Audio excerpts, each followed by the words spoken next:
नमस्कार साथियों, आज हम इस वीडियो लेक्चर में डिस्कस करेंगे आधार पाठ्यक्रम योग और ध्यान के फर्स्ट यूनिट के मल्टीपल चॉइस क्वेश्चन यानी ऑब्जेक्टिव क्वेश्चंस को सॉल्व करेंगे। इस वीडियो में हम लोग देखेंगे लगभग 100 क्वेश्चंस यानी 100 प्रश्नों का समावेश किया गया है जो कि नई शिक्षा नीति के ऊपर आधारित है।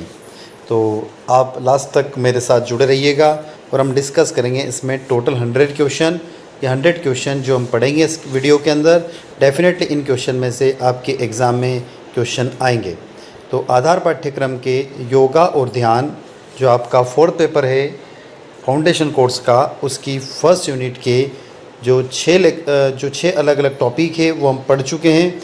उसके वीडियो इससे पहले हम लोगों ने इस YouTube प्लेटफॉर्म की प्लेलिस्ट में आपको मिल जाएंगे, फाउंडेशन कोर्स के नाम से दी हुई है। और आज हम ये 7th वीडियो लेकर आए हैं। इस वीडियो में आप देखेंगे उन 6 ही वीडियो का एक निचोड़, उसका समावेश, उसमें जो हम लोगों ने डिस्कस किया है थ्योरेटिकल, उसका यहाँ पर ऑब्जेक्टिव टाइप क्वेश्चन को हम लोग सॉल्व करने चल रहे हैं। तो चलते हम लोग फर्स्ट क्वेश्चन की तरफ। किस उपनिषद में ओमकार के 4 चरणों का उल्लेख किया गया है? तो मंडूक उपनिषद में ओंकार के 4 चरणों का उल्लेख किया गया है। यहाँ पर हम इसको हिंदी और इंग्लिश दोनों मीडियम में बैक टू बैक समझेंगे। दूसरा प्रश्न है, योग वशिष्ठ ने निम्नलिखित में से किस पर बल दिया था? तो योग वशिष्ठ ने ज्ञान योग पर बल दिया था। आपके पास 4 ऑप्शन थे, ज्ञान योग, मंत्र योग, याज योग, भक्ति योग। तो सबसे पहले किस पर जोड़ दिया था उन्होंने? ज्ञान योग पर बल दिया था। तो which of the following explain the yoga Vashishtha? The ज्ञान योगा। पुरुष और प्रकृति निम्नलिखित में से किस दर्शन के 2 मुख्य अवधारणा हैं? तो पुरुष और प्रकृति सांख्य दर्शन की मुख्य अवधारणा है। निम्नलिखित में से कौन सी नाड़ी 10 मुख्य नाड़ियों में शामिल नहीं है? तो अलुम्बा है, कुह है, शंखिनी है। तो कुर्म जो है वो 10 नाड़ियों में शामिल नहीं है। योग वशिष्ठ अनुसार निम्नलिखित में से क्या ज्ञानवर्धक के अंतर्गत नहीं आता है? तो शुभेच्छा, विचारणा, तनु, मानसा आती है पर सद्भावना नहीं आती है। प्रश्न क्रमांक 6 दिया हुआ है, प्रश्नोपनिषद के अनुसार मनुष्य के विभिन्न लोकों में ले जाने वाला कार्य कौन करता है? तो उदान वायु जो होती है वो मनुष्य को अलग अलग लोकों में ले जाने का कार्य करती है। श्रीमद् भागवत गीता के अनुसार किस कारण से योग सिद्ध नहीं होता है? तो उसमें युक्तिपूर्वक कर्म जो है उसमें योग सिद्ध नहीं होता है।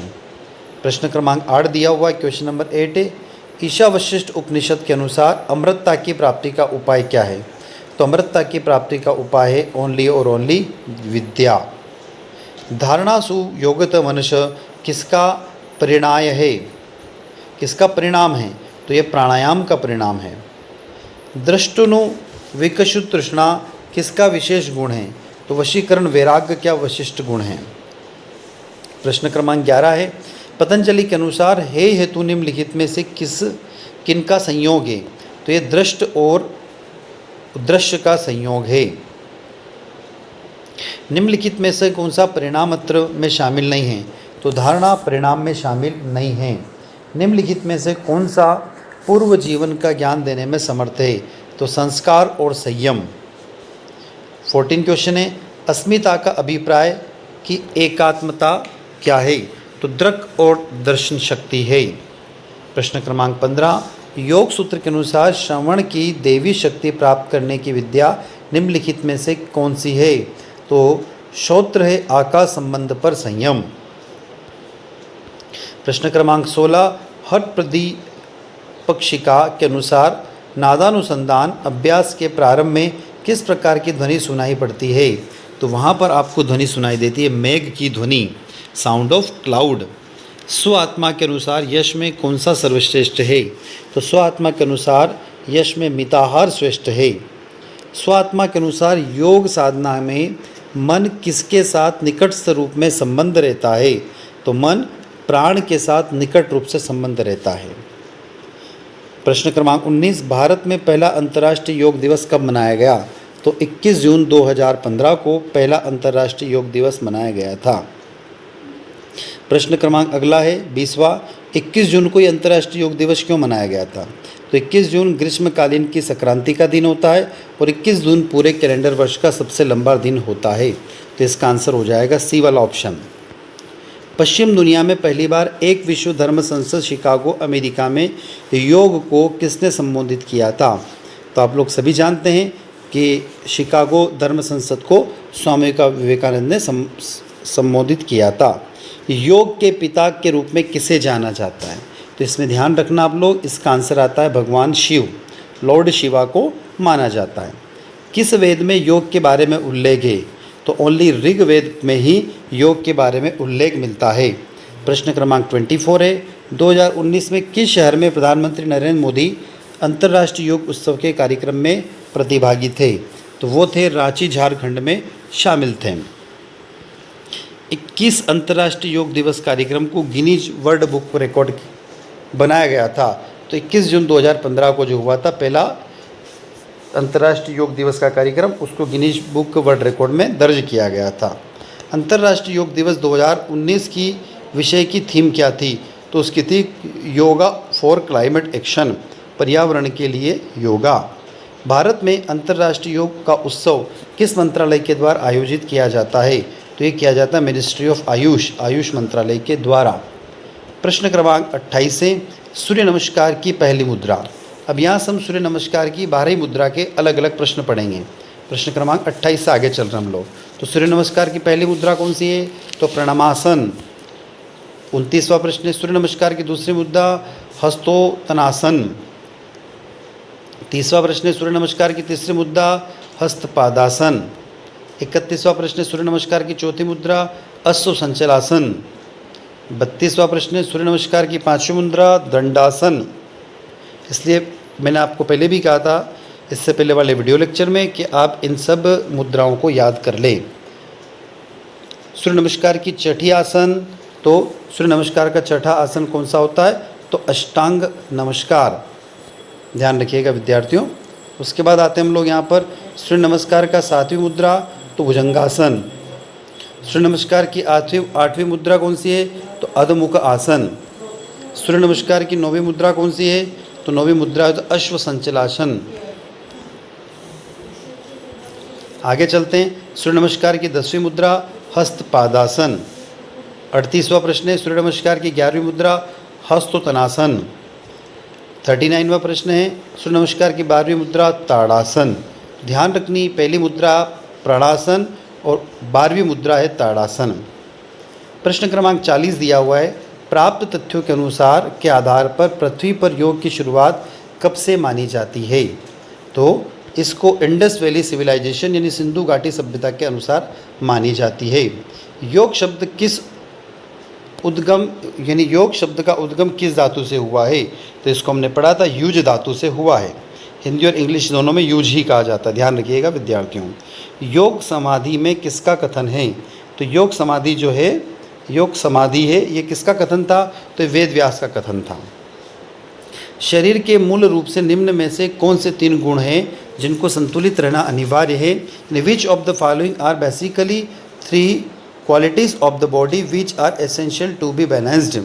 कफ, वात और पित्त। निम्न में से कौन सा योग का तत्व या अंग नहीं है? अस्तेय जो है वो तत्व का अंग या योग नहीं है। अस्तेय योग के पहले अंग या तत्व के अंतर्गत आता है, उसका अर्थ क्या है? तो चोरी ना करना। निम्न में से कौन सा आसन ध्यानात्मक आसन के प्रकारों के अंदर नहीं आता है? तो पद्मासन, सिद्धासन, समासन आता है, पर मकरासन ध्यान आसन के रूप में नहीं आता है। 47 क्वेश्चन है, प्राणायाम के अंतर्गत रेचक का अर्थ क्या होता है? तो रेचक का अर्थ होता है अर्थात श्वास को बाहर निकालना। रेचक का मीनिंग क्या होगा? ध्यान रखना विद्यार्थियों, श्वास को बाहर निकालना।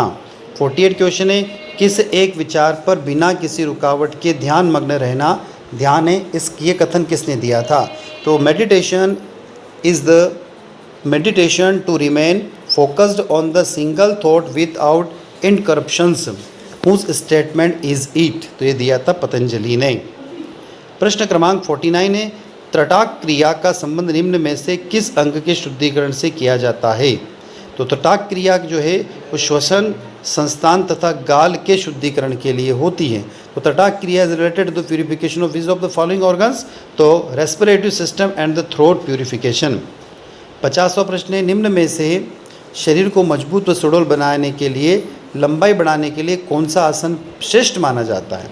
तो which of the following asana is the considered to be the best for the making of body strong and shapely and the increase the heights. तो हाइट के लिए सबसे बढ़िया आसन माना जाता है ताड़ासन, ऑप्शन बी जो दिया हुआ है। किस आसन का नाम गरुड़ शब्द पर रखा गया था, तो उसको बोलते Garudasana. Which asana named affected by word Garuda, तो गरुड़ासन। प्रश्न क्रमांक 52 दिया हुआ है, चिंता व अवसाद से बचाव के लिए निम्न में से कौन सा आसन किया जाता है। Which of the following asana useful to prevent anxiety and the depression, तो उसका नाम है सुखासन। अपनी इंद्रियों पर नियंत्रण करना कहलाता है, तो control one sense is called प्रत्याहार। भोजन के पश्चात योगाभ्यास प्रारंभ करने से पूर्व प्रतीक्षा करने के लिए उपयुक्त समय क्या है, तो लगभग 90 मिनट है। Suitable time to wait before starting yoga practices after meals, कितने मिनट बाद, 90 मिनट बाद। प्रत्येक योग शिक्षक को अभ्यास सत्र को आरंभ से करना चाहिए, क्या करना चाहिए, तो आसन करना चाहिए। एवरी योग teacher should start the practices season from आसन। क्वेश्चन नंबर 56 से, पूर्वजों द्वारा सिखाए गए योग उद्देश्य प्राप्त करना क्या कहलाता है, तो आत्मज्ञान या आत्म साक्षात्कार कहलाता है। 57 क्वेश्चन नंबर 57 दिया हुआ, पतंजलि के अनुसार दुखों का निवारण का उपचार क्या है, तो वो है विवेक ख्याति। प्रश्न क्रमांक 50, घेरंड संहिता में नौली क्रिया को कहते हैं, उसमें लौली की कहते हैं उसको। घेरंड संहिता के बारे में भी हम पढ़ चुके हैं। नौली क्रिया में, नौली क्रिया के प्रकारों में शामिल है, तो मध्य नौली, दक्षिण नौली और वाम नौली तीनों शामिल हैं। क्वेश्चन क्रमांक 60, आधुनिक युग के जनक, आधुनिक योग के जनक किसे माना जाता है, तो ध्यान रखिएगा महर्षि पतंजलि। और योग के जनक या योग के पितामह कौन है, तो शिव हैं। क्वेश्चन नंबर 61, एक समूह में कितने सूर्य नमस्कार होते हैं, तो हम लोगों ने पढ़े थे 12 सूर्य नमस्कार। सूर्य नमस्कार में सर्वप्रथम हम पहले कौन से मंत्र से आरंभ करते हैं, तो ध्यान रखिएगा उसमें यह आंसर है इसका मित्राय नमः। क्वेश्चन नंबर 63, पांचवें सूर्य नमस्कार के लिए हम कौन से श्लोक का प्रयोग करते हैं, तो खगाय नमः। सुबह के समय पूर्व नमस्कार, सूर्य नमस्कार कौन सी दिशा में करना चाहिए, तो इसको पूर्व अर्थात ईस्ट में करना चाहिए। योग अभ्यास के पश्चात ही स्नान किया जा सकता है, तो bathing can be done only after the practices of yoga, कितनी देर बाद, लगभग 20 से 30 मिनट बाद। योग की सबसे प्राचीन पाठ्य पुस्तक का नाम क्या है, the oldest text book of yoga, नाम है योग सूत्र। क्वेश्चन नंबर 66, योग सूत्र में कितने भाग है, तो इन द योग सूत्र 4 देयर आर पार्ट्स, 4 अलग अलग भाग है। योग सूत्र का प्रथम भाग समाधिपाद, क्या नाम उसका, समाधिपाद। योग सूत्र के चतुर्थ भाग का उद्देश्य क्या है, मुक्ति यानी सैल्वेशन। योग सूत्र का द्वितीय भाग क्या है, तो साधन पाद, part second of the yoga सूत्र, द साधन पाद। योग प्रणाली के संस्थापक कौन है, तो अभी हमने ऊपर पढ़ा है पतंजलि। योग प्रणाली के संस्थापक भी आ जाए या आधुनिक योग के जनक है, तो पतंजलि आंसर आएगा इसका। क्वेश्चन नंबर 72 है, कैवल्यपाद योग सूत्र है, उसका 4th पार्ट यानी चौथा भाग है। विभूतिपाद योग सूत्र याद रखना तीसरा भाग है। योग का अर्थ किससे लिया गया है, तो इसका अर्थ लिया गया संघ से, अर्थात एसोसिएशन से। The meaning of yoga it is a association. एकाग्रता की शक्ति का किसके माध्यम से संभव है, तो योगा के माध्यम से संभव है। तो ये 75 क्वेश्चन हम लोगों ने मल्टीपल चॉइस देखे थे। अब हम चलते वन वर्ड की तरफ। क्वेश्चन नंबर 66 है, उपनिषदों की कितनी संख्या है, तो याद रखना 108 संख्या है। उपनिषद शब्द संस्कृत व्याकरण में किस धातु से बना है, तो सद धातु से बना है। निष्काम कर्म का उपदेश किस उपनिषद में लिया गया है, तो ईशोपनिषद में लिया गया है। नचिकेता व यम का संवाद किस उपनिषद में मिलता है, तो कठोपनिषद में मिलता है। कि उस उपनिषद में ओंकार की सुदृढ़ व्याख्या की गई है, तो जो हम योग के दौरान ओंकार शब्द का व्याख्या करते हैं, ओम को जो बार बार बोलते हैं, वो लिया गया मंडूका उपनिषद से लिया गया है। गीता में कुल कितने अध्याय, तो आप लोग अच्छे से जानते हैं 18 अध्याय। योग वशिष्ठ को किस अन्य के नाम से जाना जाता है, तो महारामायण के नाम से भी जाना जाता है। संसार सागर में पार होने की युक्ति का नाम योग है। यह कथन किसने कहा था? तो ये योग वशिष्ठ ने कहा था। याद रखना, इन कथनों को भी याद रखना आवश्यक है। यमों की संख्या कितनी है? तो 5। बौद्ध धर्म के संस्थापक ये भी पूछ सकते हैं, क्योंकि महात्मा बुद्ध भी योग के बहुत बड़े प्रचारक थे, इसलिए बौद्ध धर्म के संस्थापक महात्मा बुद्ध हैं। जैन धर्म के 24 तीर्थंकर में प्रथम तीर्थंकर किसे कहते हैं? तो ऋषभदेव। अब आप कहेंगे कि सर जैन धर्म का योग से क्या संबंध है? क्योंकि आपने देखा होगा कि जैन धर्म में जितने भी देवी देवता, जितने भी तीर्थंकर रहे हैं, उनके वो जितने बैठे गए, उनके आप मंदिर जहाँ पर भी देखेंगे वो सब योग मुद्रा में आपको बैठे हुए दिखाई देते हैं। इसलिए याद रखना, प्रथम तीर्थंकर कौन थे? तो ऋषभदेव थे। ठकार का संबंध किस नाड़ी से? तो चंद्र नाड़ी से है। हठ योग के आदि वक्ता किसे माना जाता है? अभी हमने ऊपर पढ़ा। ध्यान रखना, भगवान शिव या लॉर्ड शिवा को हम क्या कह सकते हैं? योग के जनक भी कह सकते हैं और हठ योग के अधिवक्ता भी कह सकते हैं। जैन धर्म के 24वें तीर्थंकर किसे माने जाते हैं? अंतिम तीर्थंकर महावीर स्वामी थे। हठ प्रदीपिका में कुल कितने अध्याय? 4 अध्याय। गैरंड संहिता में कितने अध्याय? तो 7।